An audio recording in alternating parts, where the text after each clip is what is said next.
Hi, so hopefully we now know what flow is, and we now know what aesthetics is. So now I can finally talk about combining them together. But first, a quick note.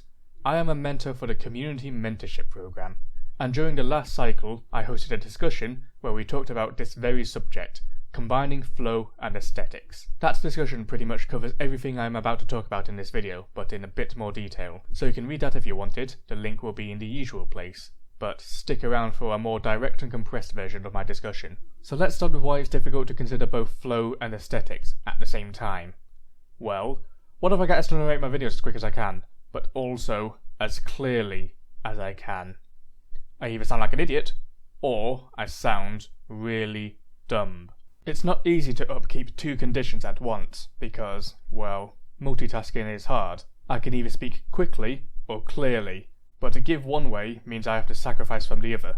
It's the same for mapping, because both flowing well and looking nice requires placing objects on the grid. So to understand how to place notes, let's understand what the notes do in play. Here I am playing a map, and if we stop the clip, this is what happens. I see a bunch of notes pop up on screen. My brain recognises what notes need to be pressed at what time and where, and tells my hand to do just that. This is the visual response. My hand then moves the cursor over the notes, and I click to the beat. This is the physical response. This happens as more notes come up on screen and the whole process starts over again. Let's analyse these responses a little more. The visual response is when I am processing what information I can see on the screen. Pretty straightforward. But if the information is given to me in pretty patterns that look nice, then that'll give my brain some positive stimulation. The physical response is me physically moving my hands to move the cursor to each note and clicking. Also pretty straightforward. If my physical actions are representative of the music that I am currently listening to, then that'll also give me some positive stimulation. If both my mental and physical responses are satisfied, then both of them combined would give me a stimulation overload, and I would consider marrying the beat map. In case what I just said sounded like a bunch of pretentious rubbish, then just know that flow is the physical part of the beat map, and aesthetics is the visual/mental part of the beat map. So, despite flow and aesthetics being pretty much the same action while mapping, we've now separated them as two different aspects of mapping. So now, how do we consider both of them when we actually do place notes? Well, from what I've seen from mapping, there are two ways mappers approach this. Those who prioritise flow over aesthetics, and those who prioritise aesthetics over flow. If you say that you value both flow and aesthetics equally, then you're being indecisive. Neither of these ways are the correct or wrong way to go about mapping, and different mappers will adhere to different priorities. Some may even change their priorities per beat map. So what I'll do now is talk about how mappers place their objects depending on what they prioritise, and also mention ways to improve the aspect they are not prioritising. Whatever kind of mapper you are, I think knowing how to do both is pretty useful. First, I'll talk about prioritising flow over aesthetics. This is how I map most of the time, and so I have the most experience with. Mapping solely for flow is fairly easy once you know how to do it. Circular flow feels good, sharp angles play well, strong beats should have large spacing, etc.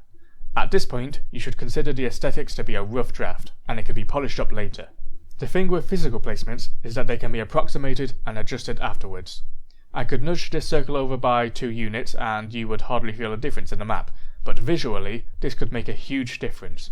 It's the same story with angles. I can change the angle between objects by 1 or 2 degrees and you wouldn't feel much of a difference, but you'd definitely be able to see the difference. I've said before that different slider shapes can play pretty much the same, which is something to keep in mind when you're polishing your aesthetics. It's maybe worth coupling your slider shapes instead of having different sliders all over the place. Those who prioritise aesthetics over flow will focus on making pretty patterns through methods discussed before. The problem with this is that visual aesthetics is a lot more restricting in where you can place notes. Regular polygon shapes are very common in aesthetic themed maps, and it's hard to adjust these shapes because moving a circle a few units away will break the shape. I think it's important that mappers understand what kind of flow their shapes provide for the map, and choose accordingly. Other problems with regular polygons is that they either add no emphasis to notes via spacing, since it's all the same, or they create wide angles in flow, which may or may not be what you want. Of course, the latter point can be fixed by switching the order of the notes around, if you know what you're doing. Shapes with more points do have more choices for flow. You could also decide to just sacrifice a regular polygon shape in favour of better emphasis by extending the notes with stronger beats. This pattern will still look like a star, and plays like a star, but now we have one note that is emphasised pretty well. Speaking from someone who values flow over aesthetics, I think it's a real shame when the quality of flow is sacrificed heavily in favour of making something look nice. And that's about it. It feels like I didn't really make many points for either side, but I don't think your mapping will improve with just a video or two. Going back to my speaking analogy, I used to be a pretty terrible speaker myself, but now that I've practiced by making these videos, I can speak quicker and clearer. The same goes for mapping. As long as you keep mapping, you will understand better how to map for flow and for aesthetics at the same time.